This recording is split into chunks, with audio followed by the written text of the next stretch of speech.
Hi again, and welcome back to the third and last part of Lecture 9.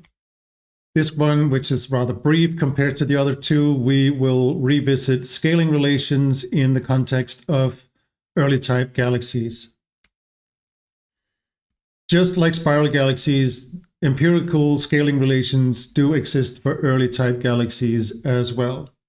One such empirical relation is that more massive galaxies are redder and have higher metallicity than less massive galaxies. This is something we have also observed, of course, in star-forming galaxies, spiral galaxies, but it is also true for early type galaxies. And so one probably very important reason for this is that deeper potentials, deeper gravitational potentials, hold on better to the ISM that has been enriched with metals through various multiple generations of star formation. So in galaxies, as we have talked about before, feedback from star formation can sometimes blow newly enriched gas out of the galaxy at higher than escape velocity. And so these metals will never return into the formation of new stars in this galaxy. Meaning that it kind of keeps the metallicity down somewhat. But deeper gravitational potentials mean that there is a higher escape velocity, means that it will be much harder for the stellar feedback to push enriched gas out of the galaxy. It will hold on to its heavy elements better than less massive galaxies, and that will, of course, in the end, lead to higher metallicity. We also have this thing that is called the Cormandy relation. It says that so this is like, these are scaling relations just like they were for star-forming galaxies, right? So they have the same shape, that the logarithm of one thing is a constant plus a constant coefficient times the logarithm of the other, of another quantity. That's basically the shape of these scaling relations, right? And so this one says that the effective radius of early type galaxies is related to the luminosity of the early type galaxies, such that more luminous galaxies have a higher effective radius.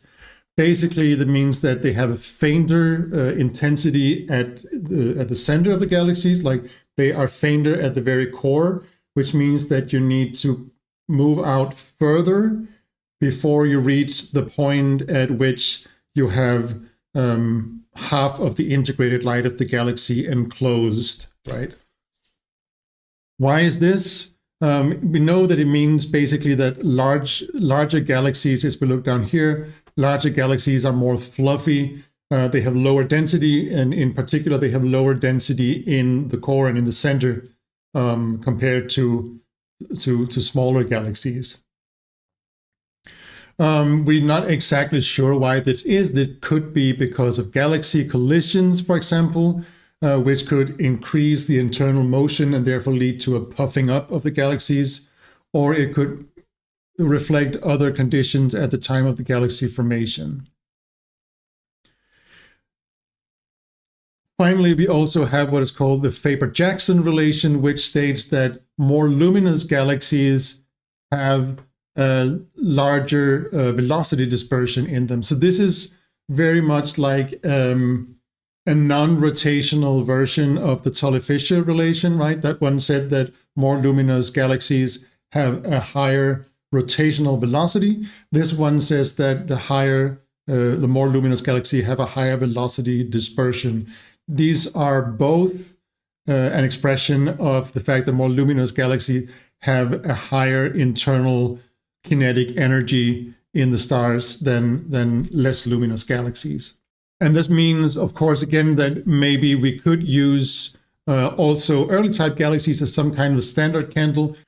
And finally, we have this thing that is called the fundamental plane, where people have looked at the previous relations here, the Cormandy and the Faber-Jackson relations, and found that both of them had a rather large scatter around them, but they might all three be related, right? And what we find is that when we write them up as a 3-parameter correlation between the effective radius, the surface brightness, and the velocity dispersion, so we plot them not in a plane, but in like in space, and fit them not to a line, but to a plane in space, we will get that there is a much smaller scatter around this correlation than there is around the other. So basically, that means that the scatter is not really random scatter, but is hiding a dependence of on a third parameter, right? So the scatter we see in the Faber-Jackson relation is not actual random scatter. It hides the dependence on the effective radius. And the same way with the Carmody relation, the scatter we see is not random scatter. It hides the dependence on the velocity dispersion. So when we take all three of them into account and we get this here expression, we can see that we have like a 3-dimensional scaling relation, which form what we call the fundamental plane. Again, this is an empirical relation, but it tends to hold rather well. That was it for today. Now we only have left the discussion questions that I would like you to think a little bit about until next time. These are question A. Design an observational experiment to find the mass profile of an early type galaxy. Which type of instruments do you need to obtain the data, and what methods will you use to construct the mass profile? And question B, the tilt of the fundamental plane, the values that the coefficients take, depends on some properties of early type galaxies that vary over the population of early type galaxies.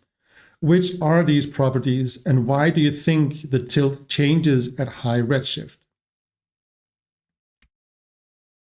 That's it for today. Thank you for staying with me this far. I'm looking forward to see you at the next one. Bye for now.